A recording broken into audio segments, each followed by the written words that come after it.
Hey guys, it's Maiten. Welcome back to my channel. I am so blown away by the planner I have to show you guys today. I haven't been this blown away by the layout of a planner in a really long time. Like, mine is completely blown, and I'm going to show you guys why. So the planner I have for you guys today is called the Top Down Planner. Now this was created by Rebecca Riscotti, I believe in 2013.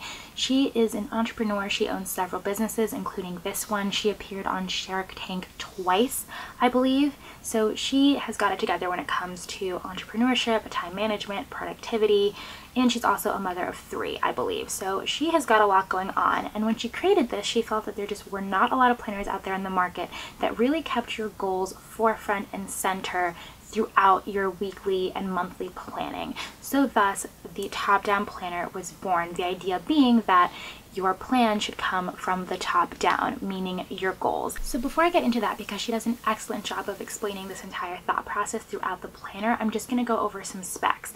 This planner retails for $50. It's 6 inches across and 9 inches tall.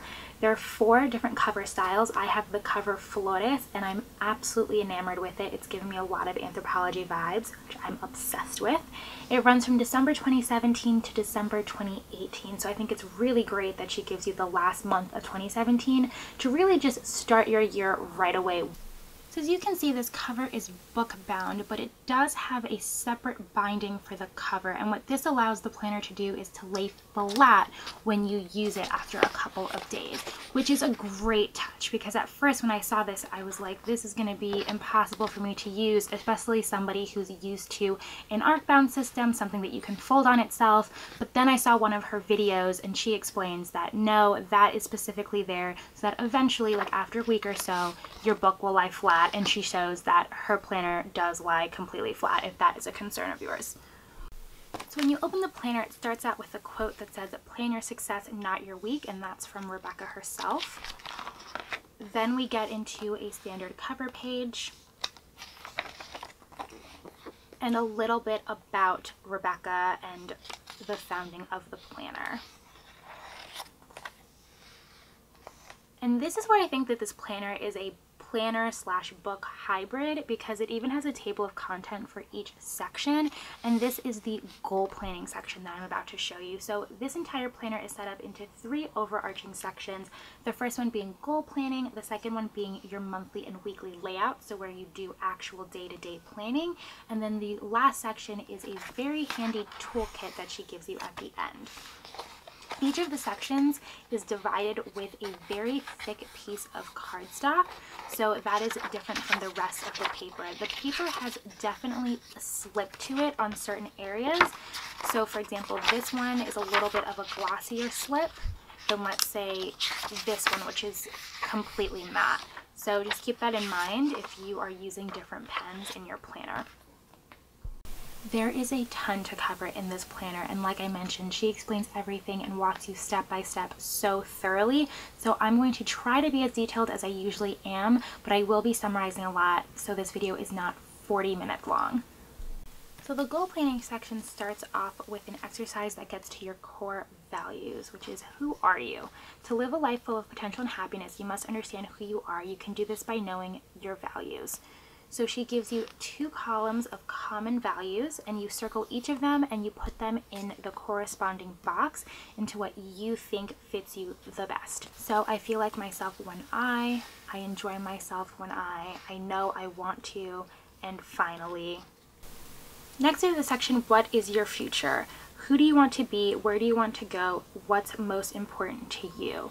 So these sections are split up by 1 year, 3 year, 10 years, and a lifetime. Now this concept isn't necessarily new, but I really enjoy the layout because it looks like, I don't know, you're just like projecting into time and space. I think for someone who's really visual like me, I think it can put things into perspective a little bit.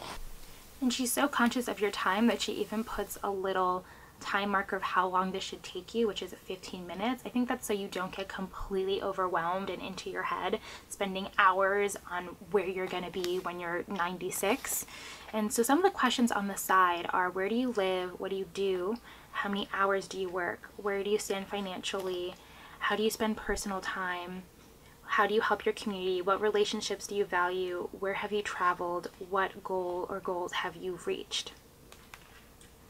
So the point of the exercise is to keep in mind how the answers to these questions change, or you think will change, over the course of your lifetime.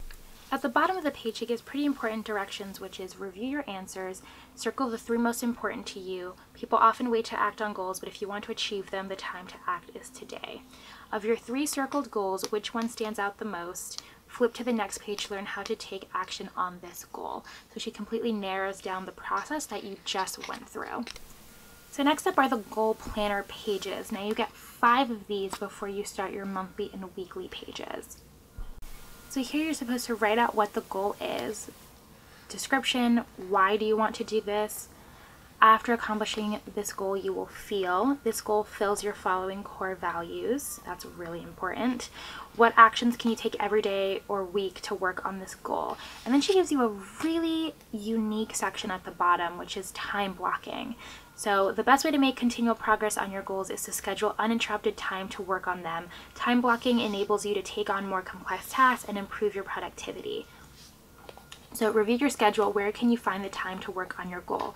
So then you have all 7 days of the week, and now it's up to you to fill in the hours or blocks of time that you feel you can dedicate to this particular goal. Now the idea of time blocking isn't revolutionary. I just think actually putting it into a goal planning sheet is more unique because you don't have a choice. Like, you have to put it in, or at least you have to think about it, which I think is nice. Now on the opposite page, you get a whole half of a page dedicated to any notes you might have pertaining to that goal. And then at the bottom, it's kind of like a goal map. So your vital to-dos to achieve that goal. And then she also provides at the end, which I will show you, mind maps, which she references here on this asterisk. And here you have a progress tracker. So this is in increments of 10%. So you can always go back and see how you're progressing on this goal and just fill it in with highlighter. You can probably get creative with this. You have a notes page before you get into your monthly and weekly section. So this section starts out with an entire introduction on exactly how to use these planning pages. And this goes more into detail about what I was saying about planning from the top. And she gives a pretty useful chart on what she means. So the top-down planner puts core values and life visions at the top of your pyramid, then goals and planning, and that funnels into focused to-dos. And she argues that other planners have no goal focus, unprioritized to-dos, and then the majority of it is focused on your scheduling day to day.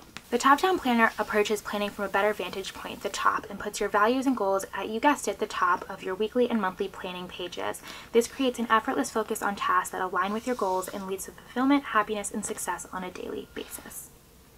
So she gives you an entire breakdown on how to do the monthly planning as well as the weekly planning, and she breaks up each section of the layout and shows you exactly the steps that you can take to best utilize those sections. I'm going to skip this for now because it's going to make more sense once I show you the layout, what she means by this. So then you get a 2018, 2019, and 2020 overview, which I don't see very often, having a third year at a glance. So 2018 takes up one entire page, and 2019 and 2020 share another page. She also provides you with a 2018 overview, which she calls the 2018 snapshot. So she gives you 6 months on one side and the other 6 months of the year on the other side. I like that she gives you this reminder. You do not have to plan your entire year at once. Some find it beneficial to plan ahead in 3-month increments. That's totally me. And this is a closer look at the boxes. You can see they're check boxes and the boxes are lined. So these are what your monthly planning pages look like. Now I just think of this as a dashboard meets a goal planning hybrid, and I love it.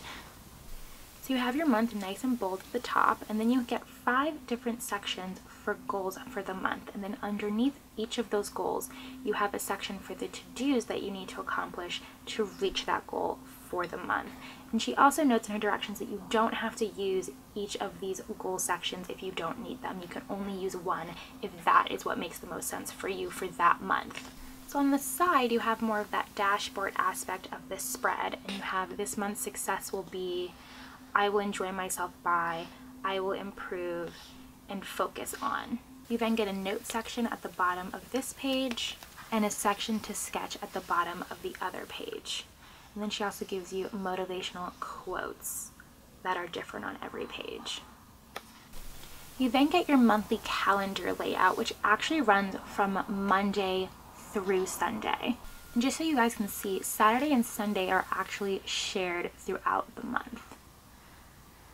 So those days are cut in half.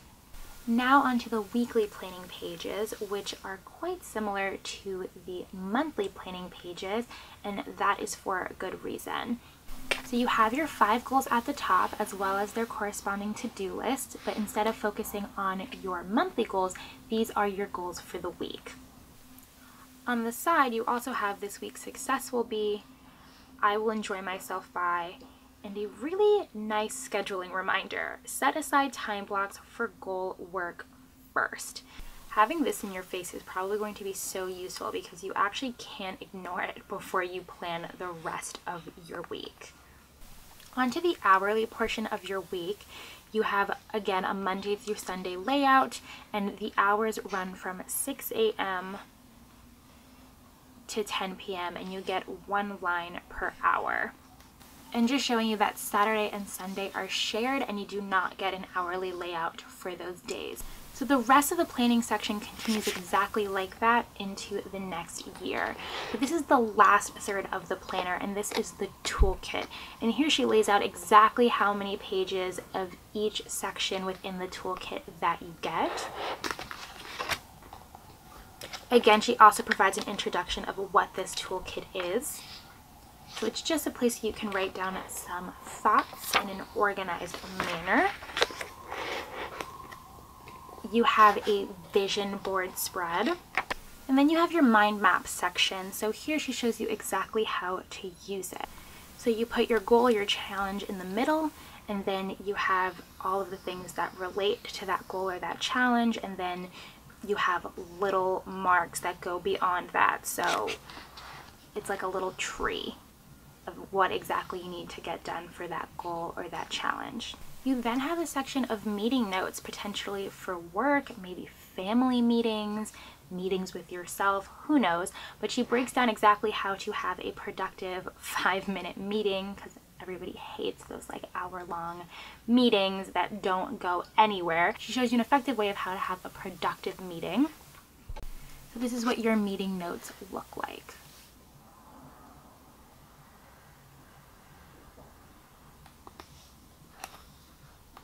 And on these action items, I think it's great that you not only have the item, but who is doing it and when they need to finish that by.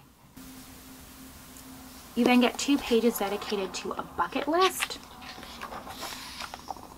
You also get 4 pages for a gratitude log. So you get 2. And then the rest are note pages. And that is the entire planner. So what are my overall thoughts on this planner? I think it is absolutely brilliant. Like I said, I am completely enamored with the layout. I think for the longest time, I knew how important it was to have goals at the forefront of your week, of your month, or else this time of year will roll around next year and you'll be in the same place. But visually, I had a really hard time conceptualizing what that meant, and when I saw this, it just completely clicked for me, and seeing that is very refreshing, knowing that other people had that concern as well. So I'm sad almost that I'm just finding out about this planner this year, because I think it probably would have changed a lot of things last year if I would have had it available, if I had known about it. From a design standpoint, I love how bold and modern it is while still being refreshingly simple. For example, this navy and yellow color combination is impactful without being overwhelming. And I really enjoy the fact that it's gender neutral as well. Depending on the cover that you get, this can make a great present for an important guy in your life. And not everybody is into the super frilly, super feminine planners. I think to each their own. And when I say this is function over design, that doesn't mean that you can't decorate this planner. I think that there is this huge rift in the planner community about productive planning versus pretty planning, and if you people who pretty plan aren't really planning, and the people who are planning don't like to decorate. I mean, I just think that you can always have both. You can decorate this planner. Like, there's nothing stopping you from decorating this planner. Actually, the fact that it's more neutral can lend itself to some pretty creative spreads I can already see in here. So if you want to see maybe a plan with me in this or something, let me know in the comments down below, and I'd love to show you guys that you can definitely have functionality and decorating in your planner. So if you're like me and you're a visual person and you're looking through some of the goals you set for this year and you're like, you know what, I didn't hit the mark on everything I wanted to hit the mark on this year, then I highly recommend checking out this planner, because I felt motivated just flipping through it and I haven't even used it yet. So I'll leave the link to that down below. Let me know what you think of this planner in the comments, and I want to know what you guys have to say about functional versus pretty planning in the comments, because I'm always interested to see what other people have to say on the topic. If you like this video, give it a thumbs up, subscribe for more, and as always, I will catch you in the next one. Bye guys.